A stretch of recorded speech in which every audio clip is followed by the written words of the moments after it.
Buenos días, que Dios les bendiga grandemente. Vamos a empezar. Hacemos una oración para pedirle a Dios ayuda para comprender la palabra. Vamos a orar. Padre de la gloria, Señor, damos gracias por este hermoso momento, Señor, que vamos a iniciar, Señor, este estudio bíblico de la mañana.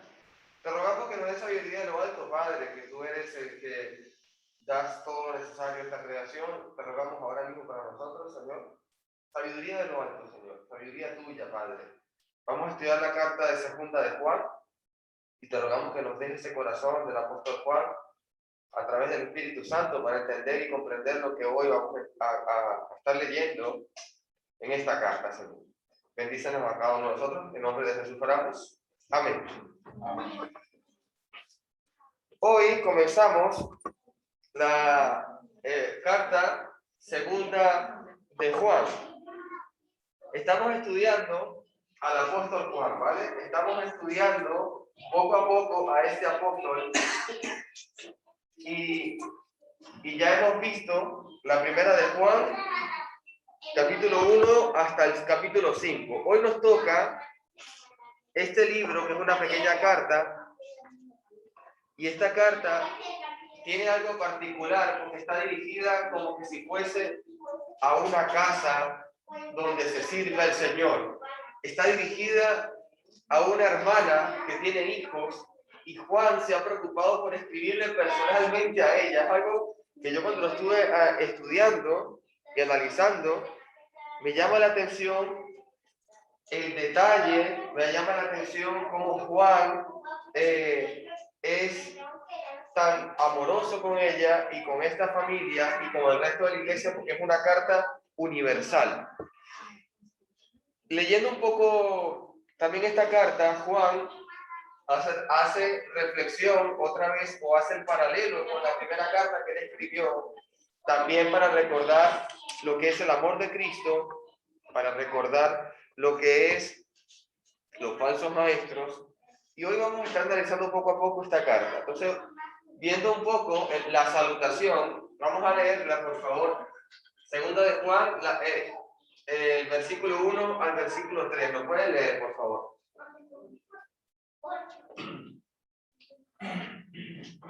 Amén. Sí.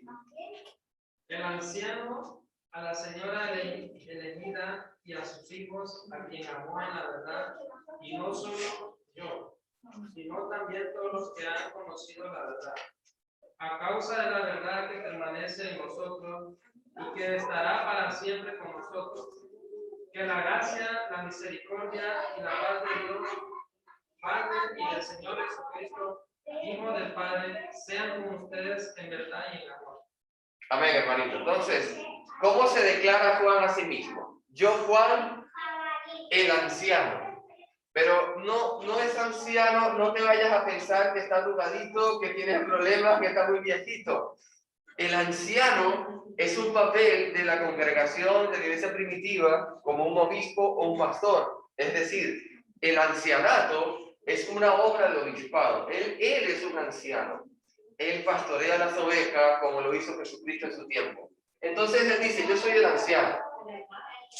Le escribo la carta ¿a quién? A una señora elegida que tiene sus hijos en casa. No se sabe grandemente sobre esto, pero ¿qué puedo sacar yo de esta carta? Imagínate que Juan ve a tu hogar esta mañana. Imagínate que Juan está observando tu casa y se va a molestar por escribirte algo para ti.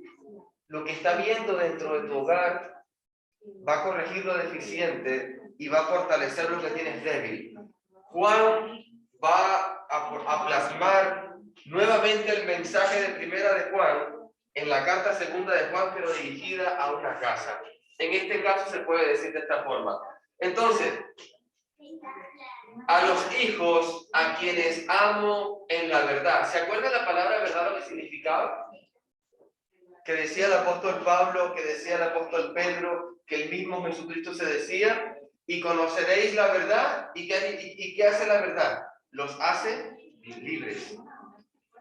Porque la verdad es el evangelio de Cristo, porque la verdad es lo que Jesús hizo en esta tierra. Eso es totalmente cierto y verdadero. Y si tú conoces esa verdad, eres libre. A quienes amo en el Evangelio de Jesucristo, a los que nos amo la verdad. Dice, y no solo yo, sino también todos los que conocen la verdad. Yo los amo a ustedes, pero también mis hermanos los aman a ustedes, porque conocieron la verdad también. ¿Por qué Juan está diciendo esto? Porque les va a decir más adelante el mandamiento de Jesús, que dijo, ¿oíste lo que dicen los antiguos? Amarás a tu prójimo como a ti mismo. Pero yo digo, ama a tu enemigo, ama a aquel que aborrece, ama y no esperes nada a cambio. El verdadero amor que Juan va a respaldar en su carta es acerca de este. Versículo 2. Porque la verdad vive en nosotros y estará con nosotros para siempre. Pregunta que hace el apóstol Pablo. ¿Qué o quién o qué circunstancia nos puede separar del amor de Cristo, de la verdad de Cristo? ¿Qué me podría separar a mi muerte? Pregunto, ¿la muerte me puede separar de Cristo? Más bien la muerte es un proceso que me lleva a Cristo. Entonces la muerte más bien me acerca a Jesús. Pablo decía, yo prefiero morir y ser anatema para estar con mi Señor y olvidarme de la creación. Pero por amor a la creación, prefiero quedarme aquí y seguir haciendo palabra a mis hermanos de Jesucristo. Entonces, ¿cómo es posible que la verdad viva en mí? ¿Alguien cree en Jesucristo? Pregunto. ¿Alguien tiene fe en Jesús? Ya la verdad vive en ti por tener esa creencia. Ahora, ¿alguien aquí obedece a Cristo? Porque Cristo dijo, el que me ama, mi palabra guardará. Para que la verdad viva en mí, tengo que guardar la palabra y ponerla por obra. Tercer versículo, hay tres conceptos que quizás el mundo lo define de una manera, un psicólogo lo define de una forma, un cristiano lo define de otra manera. Vamos a ver los tres conceptos de tres puntos de vista. Si yo hablo, por ejemplo, en el mundo, ¿qué es la palabra gracia? ¿Qué es la palabra misericordia? ¿Y qué es paz? Empezamos por gracia. Según el mundo, ¿qué es gracias? Es como estar agradecido con algo, es como entender que donde ellos pueden estar son agradecidos con algo, o quizás si van al inicio de la palabra en hebreo o en arameo como fue escrita, quizás entenderán que es un regalo. Bueno, los regalos los recibimos, pero no lo ubican, hermanos. El mundo no ubica esta palabra con el regalo de Dios, como el regalo que Dios nos ha dado, que es su Hijo Jesucristo. Porque la gracia de Dios es Jesús clavado en una cruz, sepultado y al tercer día levantado ante los muertos. El regalo que a mí necesito, o el regalo que a mí me hace falta para ser salvo, el salvavidas en el medio del mar. Yo estoy en un mar, me estoy ahogando, me tiran un salvavidas. Y es un regalo, no me cobran el salvavidas es gratis. El mar es el mundo y es el pecado. El salvavidas es Jesucristo, y si tú te aferras al salvavidas de Jesucristo, que es gratuito, no te lo están cobrando, porque ya lo hizo por ti. Es el concepto de la gracia, pero el mundo no lo comprende. ¿Qué significa tener misericordia en este mundo? ¿Y qué significa la misericordia de Dios? Quizás el mundo entiende misericordia como tener una buena acción por alguien, pero misericordia para Dios y esta tierra es no destruirla a esperar que todos entren en la salvación, no destruirla al esperar que todos se arrepientan y se conviertan de su maldad, y Dios tiene gran misericordia y compasión. ¿Qué significa tener paz? Yo le pregunto a una persona, ¿qué es para ti la paz? ¿Qué es estar en paz? Bueno, primero, tener salud. Segundo, estar económicamente bien, quizás no deberle a nadie, tener la casa paga, tener un buen coche, y yo estaría en paz, así tranquilo. Pero Jesús me definió la paz que sobrepasa el entendimiento. ¿Qué significa entendimiento? El razonamiento y el conocimiento o el análisis que yo puedo hacer acerca de un entorno, de un lugar, de un momento, de un tiempo. Si yo analizo, yo en el 2019 en medio de una pandemia, ¿había paz en la tierra? Quizás estábamos turbados, como ya Jorge está diciendo que no. Estábamos turbados. Pero bajo el concepto de Jesucristo, sea en pandemia, sea el huracán echando su gran viento, sea el volcán erupcionando, sea los tsunamis, sea cualquier acción natural, sea malos gobiernos, sea lo que sea, Jesucristo ha dicho que mi paz os dejo y mi paz os doy. Y ya viene el concepto que yo quiero llegar. Porque en el mundo tendréis aflicción, pero confiad. Jesús se dice a sí mismo, yo he vencido al mundo. ¿Cuál es la paz de Cristo? Jesús, imagínate ahora este momento. Jesús se para con sus discípulos y afirma su rostro y orienta su vista. Imagínate a Jesús estando en las regiones fuera de Jerusalén y les dije a sus apóstoles, yo en Jerusalén voy a ser crucificado y me van a matar. Pedro le dice, no vayas a Jerusalén porque te van a matar. Y después Jesucristo llega un momento que se para, ve a Jerusalén de lejos, afirma su rostro y dice, es necesario que yo vaya a Jerusalén. Y empezó a caminar a Jerusalén. ¿Quién de nosotros que nos diga, tú vas a morir, por ejemplo, en Jerusalén, estamos en Madrid, te vas al Adolfo Suárez Barajas, dame un billete a Jerusalén? Y digo, tú estás loco. Si te acabas de decir que Jerusalén te van a matar, ¿para qué compras un boleto de aéreo a Jerusalén? Pues Jesucristo, imagínatelo, afirmó su rostro y empezó a caminar a Jerusalén. Es necesario que entendamos que la paz de Cristo no es la aflicción del mundo, que la paz de Cristo no es mi tribulación, ni mi enfermedad, ni mis deudas, ni mi falta de economía, ni mi mal gobierno. No tiene nada que ver con la paz de Cristo. La paz de Cristo es que si yo guardo la palabra de Dios en mi corazón, que si yo ando en la verdad que Dios me ha dado, que si yo entendí la gracia que Dios ha tenido conmigo con Jesucristo, que si yo he comprendido la misericordia que es que Jesús es paciente, no quiere que nadie perezca, sino que todos procedan al arrepentimiento. Ese es el concepto de la paz de Cristo. Entender la gracia, entender la misericordia y que la verdad vive en mí. ¿Amén?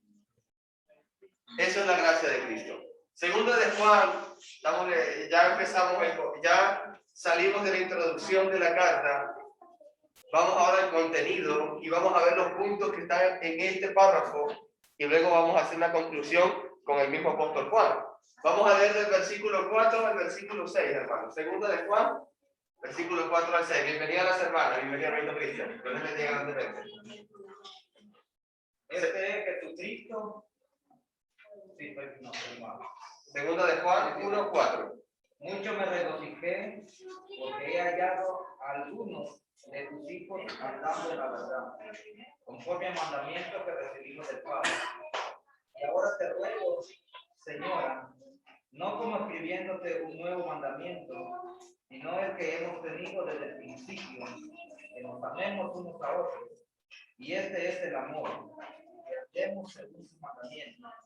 Este es el mandamiento, que andéis en amor como vosotros habéis oído. Amén. Hay cosas que quizás tú las lees y bueno, son bonitas. Por ejemplo, qué contento me puse al encontrarme con algunos de tus hijos. ¿Los hijos de quién? De la señora. Los hijos de ella. O quizás son hijos de Jesucristo, o son hijos de Dios, o son hermanos en Cristo. Ponle el contexto que más lo puedas entender. Según lo que está hablando Juan, es que para él lo más importante es ver. Reina Valera dice andar, caminar. Yo estoy observando, el anciano Juan está observando cómo estos hijos andan y caminan en función a qué. Mira el contexto. Viven de acuerdo con quién. Con la verdad. Ahora, si yo pienso esto por un momento, ¿cuál es el mayor gozo de Juan? Mira tercera de Juan conmigo, por favor. Mira tercera de Juan. porque esto es una alegría que me llama mucho la atención. Yo, Juan, versículo 1, tercera de Juan, les escribo esta carta a Gayo, mi querido amigo, a quien amo en la verdad. Fíjate que el contexto es muy similar. Es una carta dedicada ahora a Gayo. Esta carta está dedicada a una señora. Pero lo que quiero que vayas a leer conmigo es lo siguiente. Querido amigo, espero que te encuentres bien y que estés saludable en tu cuerpo, así como eres fuerte de espíritu. Cosa muy importante. Juan le dice, espero que tengas salud. Yo ruego que tengas salud. Pero ¿qué es lo que más importante es en Gayo? Su espíritu. Ver cómo Gayo está andando en el espíritu. Anda en la verdad. Hace poco regresaron algunos maestros itinerantes y me alegraron mucho por cuanto me contaron de tu fidelidad a quienes viven de acuerdo con ¿qué? Con la verdad. Qué maravilla. Volvemos a segunda de Juan. ¿Cómo ahora los hijos andan de acuerdo a la verdad? Yo no tengo mayor gozo, dice el anciano, en ver cómo mis hijos andan en la verdad. El mayor gozo de un padre, ¿qué puede ser? Yo escuchaba una predicación de un hermano de tercera de Juan, y él decía, quizás para el hombre o quizás para la madre, el mayor gozo de un hijo es ver cuando se gradúa, o ver cuando tiene su primer empleo, o ver que ha logrado cosas que se ha planteado en este mundo, o ver que realmente es una persona que ha logrado cosas maravillosas con familia, con estudio, con lo que sea. Pero para Juan, el mayor gozo que tiene Juan es ver que ellos andan en la verdad. ¿De qué nos sirve a nosotros ser unos profesionales, tener un conocimiento enorme y no conocer la verdad o no andar en la verdad? Yo estoy viendo una serie, se las puedo recomendar, del espacio y cuestiones de esta científica que está en Disney, y hay un equipo científico que está analizando de cómo investigar los orígenes del universo, y la máquina cuesta $2.000 millones. Y yo decía en mi corazón, tienen mucha matemática, mucha ciencia física, conocen astronomía como nadie en el mundo la puede conocer porque es la NASA, pero si no conocen la verdad, todo ese conocimiento que me sirve a mí, porque eso que hacen en la NASA nos sirve a nosotros porque es tecnología y vivimos mejor con eso. Porque el panel fotovoltaico, gracias a la NASA, lo estamos usando hoy. Pero eso son cosas que yo digo, pero si ellos no andan en la verdad, toda la dedicación que han tenido para este mundo, para salvarlo, para hacerlo mejor, para hacer nuestra vida mejor, quizás, no les va a funcionar, porque no van a andar en la verdad. Les escribo, primer punto, para recordarte, recuérdalo. Juan te quiere recordar algo. Queridos amigos, que nos amemos los unos a otros. Juan va a concluir este tema. Vuelve el tema del amor. Este mandamiento no es nuevo. Sabemos que en Levítico existe este primer mandamiento. La primera vez que Dios le dijo al pueblo de Israel, ama a tu prójimo. Este es el primer mandamiento de amor que se encuentra en el Levítico. Ama a tu prójimo. Este mandamiento no es nuevo porque está en el Levítico. Seguimos leyendo el 6. El amor consiste en hacer lo que Dios nos ha ordenado. ¿Quién es la fuente del amor? ¿Quién es la fuente del odio? ¿Quién es la fuente del cariño? ¿Quién es la fuente de la maldad? Empieza a discernir un poco el pasaje. Si Dios es amor, porque la Biblia lo dice, como lo estudiamos en la primera carta de Juan, y Él es la fuente del amor, y en el amor todo subsiste, y en el amor todas las cosas se pueden dar. Él nos ha ordenado que nos amemos los unos a otros. Imagínate vivir en este mundo sin amarnos. Imagínate despertar en la mañana, voy a por ejemplo Roy, me perdona Marino, se levanta en la mañana y no siente nada por Génesis. No tiene amor. O de repente me levanto yo y no siento nada por Estefanía. No tengo amor. Yo creo que la vida se convertiría tan gris y tan oscura, tan mala, la vida. ¿Por qué? Cuando se desaparece el amor de mi corazón, ¿qué entra? Porque no queda vacío, hermano. Una cosa se llena con otra cosa. No existe la nada. Donde no hay amor, hay otra cosa, hermano. Lamentablemente hay odio, hay rencor, hay miedo. Hay cosas que no quieres experimentar en tu vida. Cuando tú no amas, tú estás incómodo, tú estás en el punto donde empiezas a juzgar, donde empiezas tú a ver todos los defectos. ¿Por qué Jesucristo, cuando Él siendo el Hijo de Dios, siendo el Todopoderoso, ¿usted cree que no tenían defectos los apóstoles? ¿Usted cree que el apóstol Pedro era inmaculado con todo lo que hacía? Jesucristo sabía que Pedro era impulsivo, sabía que Pedro, cuando Jesús iba a resucitar, que iba a estar ausente por un lapso de tiempo, Pedro iba a decir, bueno, vámonos a pescar, ya que Jesús ya no está, volveré a mi vida antigua. Él me hizo pescador de hombres, pero no importa, ya Jesús no está, vamos a pescar otra vez. Pedro tiene un carácter, Jesús lo conoce, pero Jesús no le va a decir, tú no sabes lo que haces. No, Jesús ama, es verdad. Jesús lo va a amar con sus defectos. Cuando tú le digas a tu esposa, a tu hija, a tu hijo o a tu compañero o a quien sea, yo te amo, en la verdad, es que le estás diciendo que también reconoce sus defectos y que también lo vas a soportar y que también te vas a sujetar y que también lo vas a amar, aunque quizás sea impulsivo, aunque quizás responda mal, aunque quizás no entienda lo que está pasando.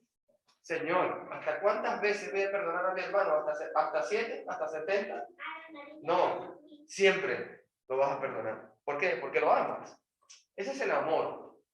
Él nos ha ordenado que nos amemos los unos a otros. Es una orden, hermano, recuérdalo. Recuérdalo. Si Juan dice recuerda, es porque se nos olvida, hermano. Si Juan ha escrito recuerda, es porque se nos olvida que debemos amarnos. Cito primera de Juan, lo que ya estudiamos. Así que les escribo, no porque conozcan la verdad, sino porque conocen la diferencia entre la verdad y la mentira. ¿Y quién es el mentiroso? El que dice que Jesús no es el Cristo, el que niega que el Padre no es Jesús, sino que es el anticristo. El que niega al Hijo tampoco tiene al Padre, pero el que confiesa al Hijo tiene al Padre también. Yo tengo un gozo, dice Juan, en ver cómo mis hijos andan en la verdad. ¿Quién es el padre de la verdad? ¿Quién es el padre de la mentira? Piénsalo. ¿Quién anda en mentira? ¿Quién anda en verdad? Lo que decía de Levítico, el primer mandamiento que está en Levítico, Antiguo Testamento. No busques vengarte ni guardes rencor con tus hermanos israelitas. Cuando no hay amor, ¿qué te dice el pasaje? Cuando no hay amor en tu prójimo, ¿qué hay? Rencor. ¿Qué más hay? Venganza. Cuando no existe el amor, hay venganza. Cuando no hay amor, hay rencor. Nunca es, no, que yo no tengo amor, pero no tengo nada más. No, tú tienes algo en tu corazón. Sí lo tienes. Si tú no llenas de amor tu vida, se va a llenar de otra cosa. Se va a llenar de otra cosa. Tengamos cuidado. Mateo 22, 37. Mira el contraste. El Padre le dice a Moisés este mandamiento: ama a tu prójimo como a ti mismo. Yo soy el Señor. Antiguo Testamento. Mira a Jesucristo cómo perfecciona ese mandamiento. Jesús contestó: amarás al Señor tu Dios con todo tu corazón, con toda tu alma y con toda tu mente. Efectivamente, ese es el primer mandamiento y el más importante. Y hay un segundo, Hay un segundo, igualmente de importante. Ama a tu prójimo como a ti mismo. Y toda la ley y las exigencias de los profetas se basan en estos dos mandamientos. ¿Cómo podemos reducir 613 estatutos levíticos del antiguo pacto con dos mandamientos? Porque cuando tú llenas tu corazón de amor, el rencor, la venganza, la envidia, el egocentrismo, el orgullo, la soberbia, todo es desplazado por el amor, todo.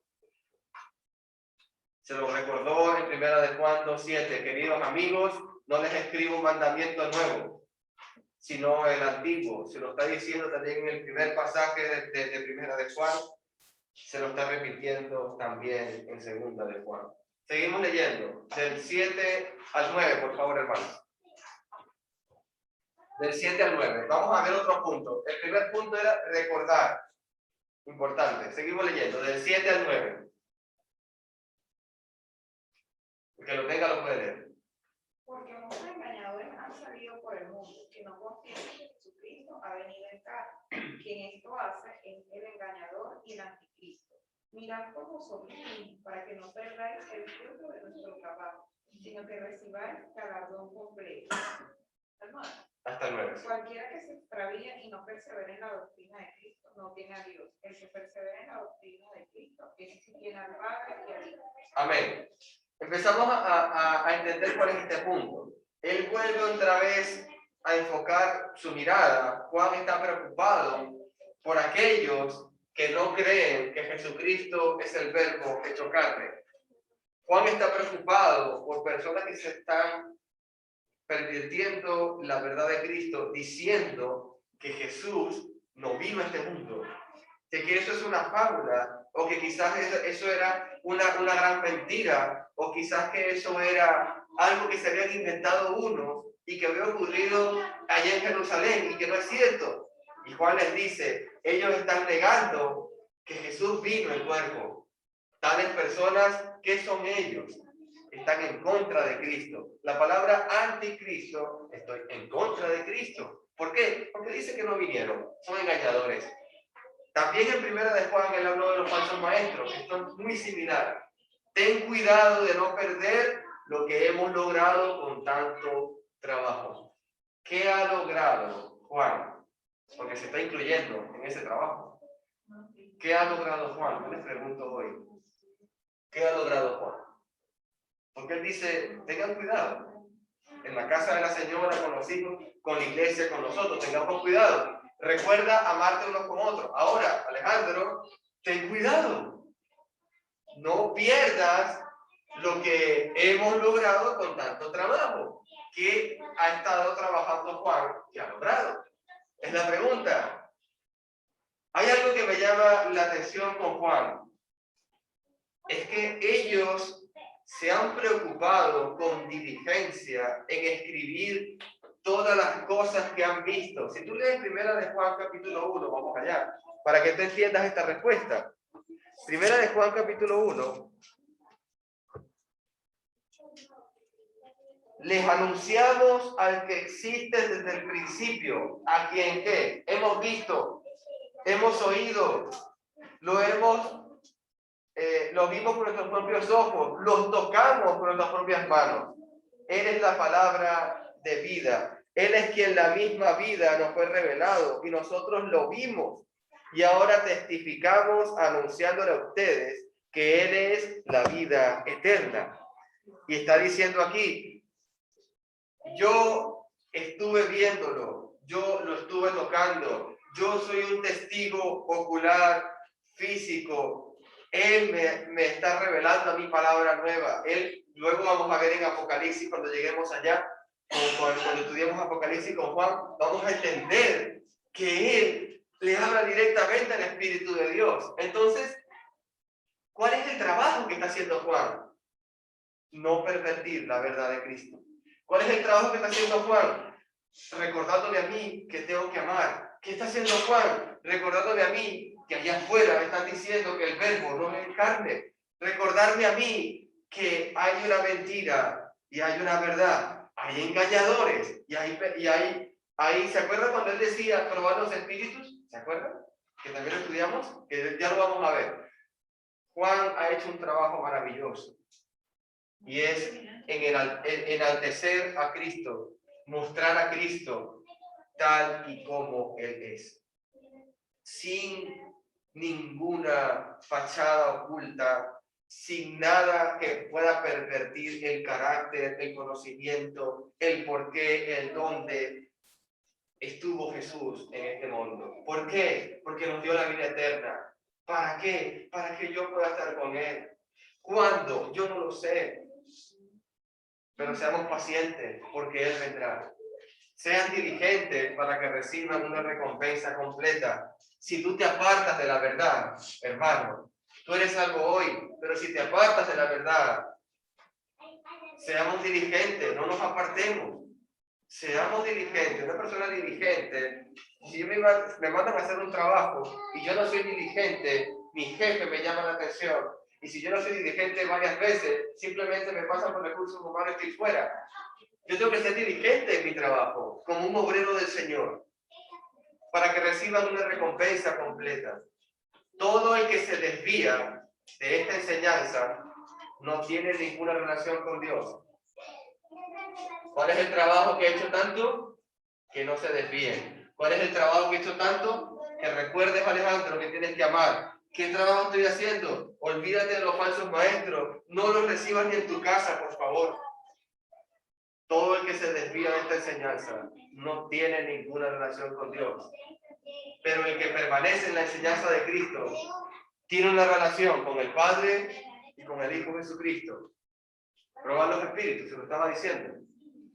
No les crean a todos los que afirman hablar de parte del Espíritu. Póngalos a prueba. Averigüen si el Espíritu que tienen realmente proviene de Dios. Porque hay muchos falsos profetas en este mundo.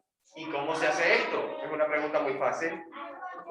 ¿Cómo yo sé si Alejandro, que está hablando esta mañana, es un falso profeta o es un hombre que habla conforme a la voluntad de Dios? Tú compáralo con la Biblia. Abre tu escritura. No dejes que yo o cualquiera o nadie te diga un contexto de la palabra sin que sea Dios quien hable. Cuando no existe la lectura de la palabra y hay mucha conversación humana, hay mucho género literario o género poético o género narrativo y no existe palabra de Dios, tengan cuidado, porque los de Berea, cuando el apóstol Pablo estaba anunciando a Jesús y cogía los pergaminos de Isaías y cogía el pergamino de cualquier profeta, los bereanos buscaban en la biblioteca y comparaban si lo que está diciendo Pablo de Tarso es correcto. Eran más nobles que los de Tesalónica. Comparemos. ¿Sabes qué pasa? Porque Jesús los ha sentenciado a los falsos maestros. ¿Sabes qué sucede? Que Jesucristo en vida, que conoce el futuro y sabe lo que ha de acontecer en los postreros días, como lo dice Apocalipsis, y ya lo vamos a estudiar más adelante. Él sabe que muchos están engañando a este mundo. Vamos a leer este pasaje. No todo el que me llama Señor, Señor, Señor, orando a Dios. Oído con este pasaje. Mateo 7, para que ustedes lo sepan, Mateo capítulo 5, Mateo 6 y Mateo 7 es el gran sermón del monte de Jesús. Estas son palabras directamente de la boca de Cristo. No todo el que me llama Señor, Señor, entrará en el reino de los cielos. Solo entrarán aquellos que verdaderamente hacen la voluntad del Padre que está en el cielo. El que me ama, mi palabra guardará. En el día del juicio, Apocalipsis nos lo va a decir también. Jesús nos da un adelanto en el sermón del monte. En el día del juicio, el día final, muchos me dirán, Señor, Señor, ¿qué dice aquí? Léalo. Profetizamos. Yo ahora mismo estoy profetizando palabra de Dios. Amén. Sí, he leído mucha palabra de Dios. Muchísima palabra de Dios. En el nombre de Cristo, sí, mucha. He expulsado demonios, no lo he hecho. He orado por personas atormentadas. En tu nombre he sido muchos milagros. Bueno, hay cosas que se hacen en este mundo. Ahora, ¿cuál de estas tres características para nosotros es malo? Yo lo leo y no veo ningún problema. ¿Sabe cuál es el problema? Cuando yo empiezo a decir cosas de Jesús, añadiendo o quitando, libro de Apocalipsis, cuando yo empiezo a ejecutar mi mente, mi cuerpo y llevando mi vida únicamente a trabajar en contra de espíritus inmundos, de echar fuera demonios y dedicar mi vida a tales cosas, cuando en la gran comisión se me ordenó a mí, como un cristiano, y ustedes también, no solamente al predicador, ni al evangelista, ni al maestro, a toda la iglesia, que fueran y predicaran el evangelio a toda criatura. El que crea en el evangelio, la verdad de Cristo, será salvo. Y el que no será condenado, bautizándolo. Y aquí dice que se han dedicado a esto. ¿Y a qué más otras cosas están haciendo? Están haciendo milagros en el nombre de Cristo. ¿Y usted cree que eso no ocurre? Sí ocurre. ¿Usted cree que no hay personas endemoniadas? Sí las hay. ¿Usted cree que hay personas paralíticas que se levantan de la silla? Sí se levantan. Sí sucede. Pero hay una forma de hacerlo en la iglesia de Cristo. No es esta. ¿Por qué? Porque esto no lo está probando Jesús. Porque si tú lees el 23, pero yo les responderé, nunca los conocí, aléjense de mí, ustedes que violan a las leyes de Dios. ¿Por qué? Porque Jesús me ha dicho a mí, si alguien está enfermo, llama al anciano de la iglesia y que oren por él. Si alguien realmente está afligido, oren a Dios. Y si él es sanado, la oración del justo ha podido mucho. La oración eficaz del justo puede mucho. Porque, ¿qué hacemos cuando estamos en este pasaje? El pastor, el evangelista o cualquier persona que está haciendo esto se enaltece y pone en segundo plato a Jesús. Ellos son primero. Vamos allá porque ahí hacen milagros. Vamos allá porque ahí hacen cosas maravillosas. Pero Jesús no ha ordenado tal cosa. Ya nos dieron toda la palabra. Dios me está hablando y me está revelando en este momento. No, hermano. La palabra está escrita. Yo no tengo revelación ninguna. La revelación está dada. El último hombre que se le habló directamente al oído, que se le habló directamente llevado al paraíso, es Juan, el que estamos estudiando. Yo lo vi, dijo Juan, yo lo toqué. Y ahora en Apocalipsis me va a decir, y me volvió a hablar y me postré en tierra, pensé que estaba muerto. Entendamos bien que hacer la voluntad de Dios no es ir más allá de lo que está escrito, no es quitar palabras ni añadir palabras. Es hacer lo que Dios ha ordenado. No nos ordenaron, vayan por el mundo y sigan profetizando, expulsando demonios y hagan muchos milagros en mi nombre. La gran comisión no habla de eso. Vayan por el mundo y sigan hablando de nuevas profecías, sigan expulsando demonios a todas las naciones. Hagan milagros, vayan a los hospitales y resuciten, levanten, salen, hagan todo lo que puedan en mi nombre. No lo ha ordenado Jesús. Sí ha ordenado Jesús, ora por él. Dile al anciano que ore, la iglesia que ore. Cuando Pedro estaba en la cárcel, la iglesia oraba. Cuando Saulo de Tarso estaba en la cárcel, cantaban himnos y oraban. La herramienta más poderosa que Jesús nos ha dado no es esta. Tenemos una herramienta mejor. Hay una herramienta superior a eso. Inclusive, voy a citar a Jesucristo. Y ustedes harán cosas más grandes de las que yo podría hacer. ¿Sabes cuáles son?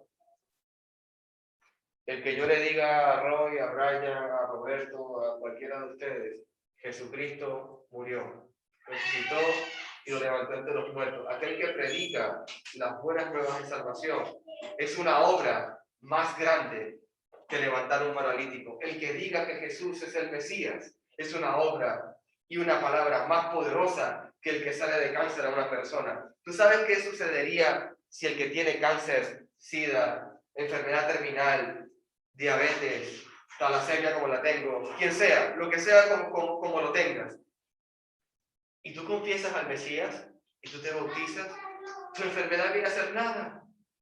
Tu enfermedad viene a ser nada, porque tienes que partir de este mundo. Yo no quiero quedarme en vida eternamente aquí. Yo quiero irme de aquí. Si no me voy, no estoy con Jesús. Si a sus reuniones llegara alguien que no enseña la verdad, ajá.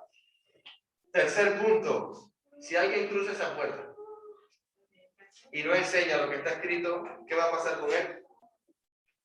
La verdad de Cristo, no lo inviten ni a su casa, ni le den ninguna clase de apoyo.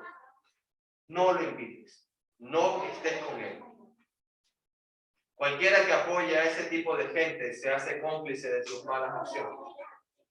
Segunda de Juan me ha hecho entender que tengo que recordar el amor de Cristo. Tengo que tener cuidado de los falsos maestros. Ahora tengo que tener cuidado de con quién me estoy juntando. En Venezuela dicen, mira con quién andas y te diré quién eres. Es un refrán muy fácil de entender. Porque el que anda con un cojo también cojea. Cuando tú estás con un ciego y anda otro ciego cae al hoyo. Palabra de Dios. O sea, esas son cosas que están sucediendo. Tengo muchas más cosas que decirle, dice Juan, pero no quiero hacerlo en papel y tinta.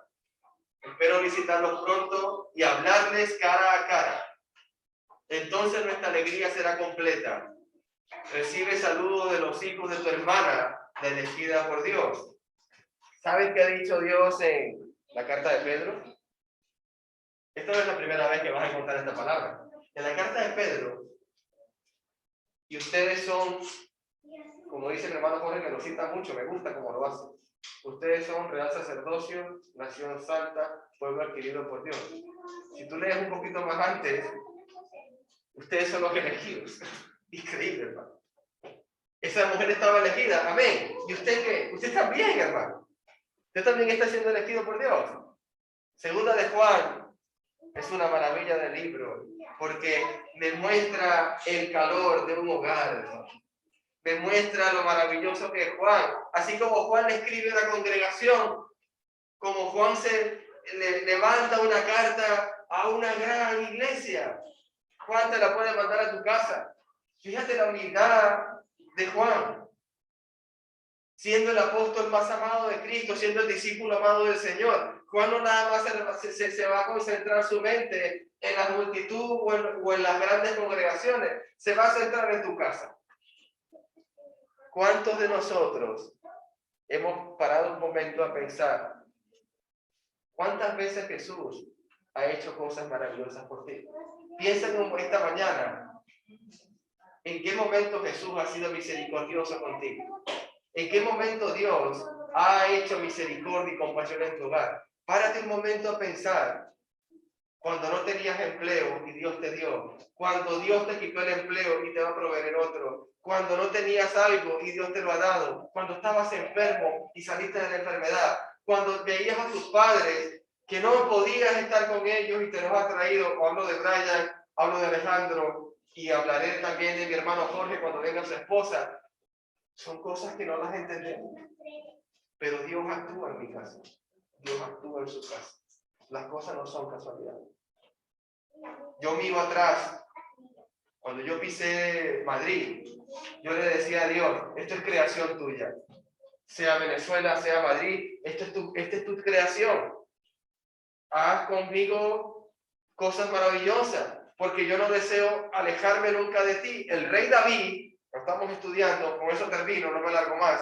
El rey David, que mató a Goliat, hermano, un filisteo, el rey David que mataba a miles y a 10,000 de filisteos, se fue con el rey Aquis de Galat y vivió con él, un filisteo, y estuvo peleando con él, un filisteo. ¿Cómo tú entiendes que David, el hebreo y ungido de Dios, peleando con su enemigo? ¿Sabes qué pasa? Que Dios le había enseñado a David, él tampoco va a ser tu enemigo, porque mi creación no es tu enemigo.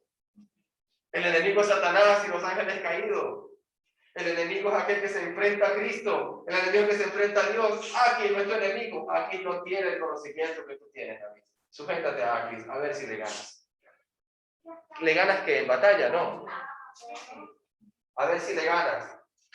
Y lo sacas de la idolatría. A ver si le ganas para mí.